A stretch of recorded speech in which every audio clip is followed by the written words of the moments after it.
Bonjour et bienvenue à tous pour ces nouveaux éphémérides du mois d'octobre 2021. Donc ce mois-ci, au programme des observations, nous aurons notamment des transits multiples sur Jupiter, mais aussi on pourra voir une élongation ouest de Mercure. Bien entendu, nous allons commenter dans cette émission l'activité du Soleil du mois précédent et détailler la visibilité de chaque planète du système solaire. En attendant, c'est avec plaisir qu'on accueille toujours Mathieu, notre astronome amateur dans la 49. Et nous vous souhaitons donc encore une fois la bienvenue pour cette émission. Et pour commencer, nous allons tout de suite nous pencher vers ce premier événement d'octobre. C'est un festival dessin météoritique pour une harmonieuse ambiance de fond. Alors vous aurez remarqué que je n'ai pas cité de date, puisque Mathieu, si je ne me trompe pas, des météores, il y en aura tout ce mois d'octobre. Oui, c'est ça exactement. Les essaims météoritiques sont assez nombreux. Le mois d'octobre est assez riche en pluies de météores. Pour citer quelques pluies du mois d'octobre, en tous les cas globalement, on trouve par exemple les camélopardalides d'octobre. Alors ça commence fort, c'est un nom qui est quand même assez difficile. Il y a aussi les ariétides d'octobre, les draconides, les deltaorigides, les epsilon géminides, les orionides, les léominorides ou encore les taurides du Sud. Alors, il y en a quand même pas mal au mois d'octobre, tous avec des noms plus ou moins difficiles à porter, des noms qui sont donnés finalement en fonction de la localisation de ces pluies d'étoiles filantes, en fonction également de l'origine de ces pluies d'étoiles filantes, c'est-à-dire les constellations d'où proviennent leurs radiants. Les deux plus célèbres pluies d'étoiles filantes du mois d'octobre, enfin les deux plus populaires, celles qu'on connaît le mieux, sont bien entendu les orionides et éventuellement les draconides. Alors, c'est aussi les deux essaims météoritiques qui seront les plus riches en étoiles filantes, puisque on parle d'un taux horaire zénithal moyen entre 15 et 20 météores pour les deux essaims météoritiques, draconides ou orionides. Il y a juste le moment d'observation et la localisation du radiant qui ne seront pas tout à fait les mêmes. Et éventuellement aussi la vitesse des étoiles filantes. Les draconides sont des étoiles filantes assez lentes, alors que les orionides sont plutôt des étoiles filantes assez rapides. Alors, quoi observer selon vos goûts et vos possibilités? Eh bien, ce que je peux vous dire, pour faire très simple, c'est que les draconides, c'est plutôt pour les couches tard. Alors, le pic de cet essaim-là, c'est le 8, mais vous pourrez les observer sur une période un petit peu plus grande.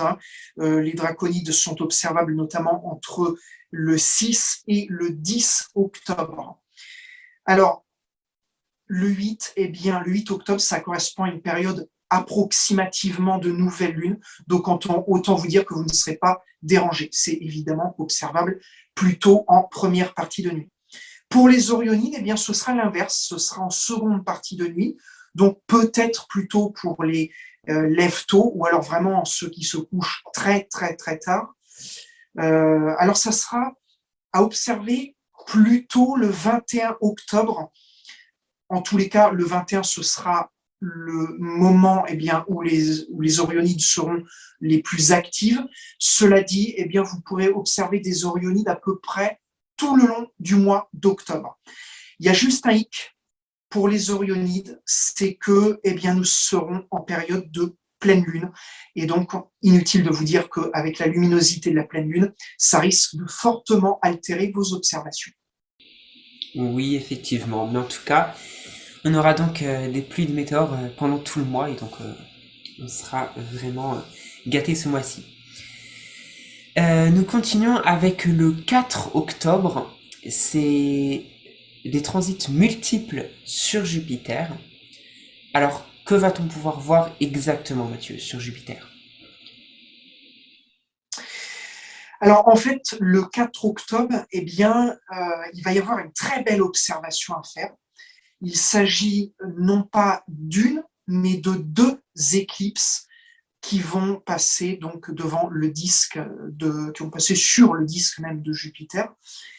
Et en fait, ces lunes qui sont à l'origine de ces éclipses, eh bien, ce sont les deux plus grosses que Jupiter possède, c'est-à-dire Ganymède et Callisto. Donc évidemment, les éclipses vont être quand même assez importantes. Hein, étant donné que c'est les deux plus grosses lunes, eh bien, les ombres portées sur le disque planétaire seront elles aussi les plus grosses finalement que l'on puisse observer. Alors pour ceux dont les chiffres, qui aiment les chiffres, hein, sachez que bon, Callisto et Ganymède vont passer devant le disque de Jupiter dans le courant de l'après-midi du 4 octobre. Donc ça, malheureusement, on ne pourra pas l'observer pour deux raisons. La première, c'est évident, c'est que le Soleil étant présent, vous ne pourrez rien voir à cause de la luminosité du Soleil. Mais en plus de ça, Jupiter ne se lève pas de bonne heure l'après-midi. Donc, de toute façon, vous ne verrez pas, alors Callisto, vous ne la verrez certainement pas passer devant le disque de Jupiter. Par contre, Ganymède, vous pourriez peut-être l'observer, mais quand le Soleil commencera à se coucher, donc dans les environs de 19h30, donc c'est plutôt, alors c'est un peu compliqué parce qu'en fait à 20h30, eh bien Ganymède sort de devant le disque de Jupiter. Autant vous dire que vous aurez peu de temps pour tenter d'apercevoir Ganymède transiter devant la planète Jupiter. Et de plus, ce n'est pas une observation très évidente à faire puisque les lunes de Jupiter en général, lorsqu'elles passent devant la planète, il y a un manque de contraste qui fait que finalement les lunes, quand elles transitent, eh bien, elles se confondent avec la surface de Jupiter qui est nuageuse. Alors, le plus important de l'événement vient plus tard, donc en début de nuit.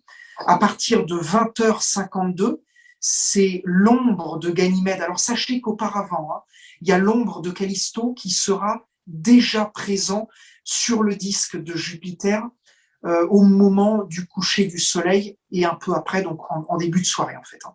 Là, 20h52, normalement, c'est le moment où vous devriez commencer vos observations. Ce sera l'entrée de l'ombre de Ganymède. Donc, à partir de ce moment-là, vous aurez deux ombres portées sur le disque de Jupiter. À 23h24, eh bien, l'ombre de Callisto sort de devant Jupiter, et à minuit 27, eh bien, ce sera l'ombre de Ganymède. Autant vous dire que vous aurez un peu de temps pour pouvoir observer ce phénomène mutuel qui sera extrêmement intéressant. Sachez que des deux ombres portées, eh bien, Ganymède sera la plus évidente, puisqu'elle sera évidemment la plus grosse ombre portée sur Jupiter et sera bien contrastée par rapport aux nuages. L'ombre de Callisto, alors vous la verrez très bien également, par contre elle sera un petit peu plus petite et aussi un petit peu plus diffuse. Alors le contraste sera légèrement moins important. Voilà, des petites informations à savoir avant de tenter ces observations. Hmm. Mais voilà, en tout cas, très bonne observation quand même à tenter. Merci donc Mathieu pour ces informations. Et maintenant, nous passons au 25 octobre. Nous avons la planète Mercure qui connaît une nouvelle élongation ouest par rapport au Soleil. Alors, est-ce qu'on va pouvoir bien voir Mercure? Oui, alors donc on parle d'élongation ouest par rapport au Soleil, ça veut dire qu'en fait elle va être à l'ouest du Soleil, mais elle ne sera pas au-dessus de l'horizon ouest, c'est un peu contre-intuitif. En fait, Mercure sera visible à l'aube, avant le lever du Soleil, ça c'est une évidence, mais ce sera à chercher au-dessus de l'horizon est-sud-est. Alors commencez entre, je dirais, 1h30 et 1 heure avant le lever du Soleil, et jusqu'à une demi-heure avant le lever du Soleil, dans votre région, bien évidemment, de position, de façon à éviter la lumière solaire trop importante. Mais de toute façon, sa magnitude négative, eh bien, la rendra immanquable à l'œil nu. Alors, grâce à sa configuration orbitale pour une fois favorable, eh bien, vous pourrez aisément suivre l'évolution de ces phases jusque dans les premiers jours du mois de novembre. Donc, ce sera vraiment une observation intéressante à réaliser sur une période de temps assez longue. Et oui, intéressant donc de pouvoir observer ça. Et pour terminer avec les événements donc de ce mois, nous avons le 29 octobre, c'est la plus grande élongation est de Vénus cette fois-ci. Donc pareil, est-ce qu'on veut bien pouvoir voir Vénus dans le ciel? Oui, bien sûr. Alors là, la petite subtilité, c'est qu'en fait, c'est le contraire. On parle d'élongation est, donc on rappelle que c'est contre-intuitif, mais en fait, c'est à l'est par rapport au Soleil et non pas à l'est par rapport à votre position d'origine. Donc, ça ne sera pas sur l'horizon est, mais sur l'horizon ouest. Donc, vous l'avez compris, ce sera cherché au crépuscule après le coucher du Soleil. Alors, une demi-heure après le coucher du Soleil, elle est déjà éclatante en direction du sud-sud-ouest. Le seul astre qui, à ce stade, semble rivaliser d'éclat, eh bien, c'est Jupiter, de l'autre côté du méridien. Et encore parce qu'il y a presque 2 magnitudes d'écart. Vénus dépasse allègrement la magnitude -4, alors que Jupiter est plutôt aux alentours de -2, -2,5. Jupiter bénéficie surtout de l'avantage d'être plus haute sur l'horizon que Vénus et se trouve du côté anticrépusculaire du ciel, ce qui donne plus de contraste. Alors, en ce qui concerne l'observation de Vénus, bon, à l'œil nu, on en a parlé, elle est immanquable. Donc, de toute façon, c'est le premier astre que vous pourrez voir dans le ciel, hormis la Lune, évidemment, après le coucher du Soleil. Quoique le 29, on sera en période de premier quartier, donc en fait, non, de dernier quartier, donc en fait, elle ne sera visible que en fin de nuit, donc vous ne la verrez pas en début de soirée. À partir du moment où vous utilisez une paire de jumelles, vous ne verrez pas grand-chose de plus en fait qu'à l'œil nu, à moins que vous ayez vraiment une bonne paire de jumelles très qualitative avec un bon grossissement. Et surtout qu'elle ait largement dépassé son élongation parce que le fait qu'elle soit à l'élongation ne suffira pas pour voir sa phase. Pour voir sa phase dans une paire de jumelles, il faudrait qu'elle soit en fin croissant, c'est-à-dire très très proche de la Terre. Et ensuite, dans une lunette astronomique ou dans un télescope, ça change pas trop. La seule chose qui change, c'est que vous pouvez zoomer un peu plus ou un peu moins en fonction de votre instrument et que vous aurez une image plus ou moins qualitative. En tous les cas, si vous observez dans le domaine, alors dans le domaine visible, c'est-à-dire sans filtre, eh bien vous verrez Vénus de couleur très très blanche en fait. Il y a très peu de contraste sur Vénus. Et si vous rajoutez des filtres rouges ou des filtres violets, ce sont les filtres les plus utilisés sur Vénus, même infrarouge et ultraviolet pour ceux qui font de la photo. Et d'ailleurs, c'est en photo que vous obtiendrez le plus de contraste. Vous pourrez peut-être appréhender des contrastes dans les structures nuageuses de Vénus. Mais c'est bien, ça sera très très compliqué malgré tout. Il faudra un bon ciel et très très peu de turbulences. Donc voilà, d'accord. Donc voilà ce qu'on pouvait dire sur Vénus. Merci donc de nous avoir commenté ces événements. Nous pouvons maintenant passer à la deuxième partie de cette émission et donc nous allons commenter cette fois-ci l'activité solaire du mois précédent, donc du mois de septembre. Donc quelle a été son activité? Est-ce que c'était plutôt intéressant sur le soleil? Oui, oui, bien sûr. Alors le constat était déjà fait le mois dernier, mais septembre confirme en fait. C'est-à-dire que le Soleil s'élance à grands pas vers son maximum d'activité et ne reviendra pas en arrière.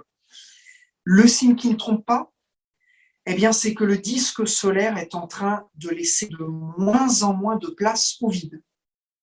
Exemple parlant du 5 septembre, uniquement sur la face visible, pas moins de 6 groupes de taches distinctes photographiées en même temps. Certes de petite taille globalement, mais cela donne une petite esquisse du rythme d'activité à venir. Et encore, parce que les jours suivants, certaines de ces régions actives vont augmenter en taille et en intensité. AR 2866 et 2868, notamment, s'étendront sur une longueur égale au diamètre de planètes géantes telles que Jupiter ou Saturne et lanceront des éruptions de classe C. Bien sûr, cela ne veut pas dire que le Soleil n'aura plus aucun répit. La preuve avec une petite accalmie mi-septembre, du moins en apparence. En apparence, car côté face cachée du Soleil, au moins quelques anciennes taches visibles précédemment continuaient de transiter. Cela dit, rebelote à partir du 19 septembre. Les taches reviennent et en force. Le 23, plusieurs groupes actifs quadrillent la face visible, mais l'un d'entre eux surtout lâche 2 explosions de classe M3 et M2. Quoi qu'il en soit, comme la plupart des CME largués, durant tout ce mois, ces 2 dernières n'affecteront pas la magnétosphère terrestre. Ok, donc voilà donc l'activité du Soleil du mois de septembre. Très intéressant. Maintenant, eh bien, on va pouvoir détailler la visibilité donc des planètes du système solaire. Et à commencer par Mercure. Donc, elle sera inobservable au début du mois. À partir du 15, elle sera difficilement visible peu avant le lever du soleil. Et à la fin du mois, donc comme on l'a dit tout à l'heure, elle sera visible peu avant le lever du soleil. Vénus, on pourra la voir en tout début de soirée, tout le mois d'octobre. Mars, elle sera malheureusement inobservable. La planète naine Cérès, elle sera observable presque toute la nuit en ce mois d'octobre. L'astéroïde Pallas sera observable pratiquement toute la nuit au début du mois. Et à la fin du mois, l'astéroïde sera observable seulement en première partie de nuit. Junon, on pourra l'observer en début de nuit. Et Vesta sera inobservable. La planète Jupiter, elle sera observable une bonne partie de la nuit au début du mois. Et elle sera observable en première partie à la fin du mois. Pour ce qui est de Saturne, on pourra l'observer en première partie de nuit. Uranus sera observable toute la nuit. Neptune sera observable pratiquement toute la nuit. Et enfin, la planète naine Pluton pourra être observée en première partie de nuit au début du mois et seulement en début de nuit à la fin du mois. Voilà donc pour ces éphémérides du mois d'octobre. Nous remercions tous ceux qui nous ont suivis et donc n'hésitez pas à liker, à mettre des commentaires et ainsi vous pourrez faire progresser notre chaîne et n'hésitez pas aussi à partager le contenu autour de vous. En tout cas, eh bien, nous vous souhaitons un bon ciel à tous et à toutes et on vous donne rendez-vous pour le mois prochain.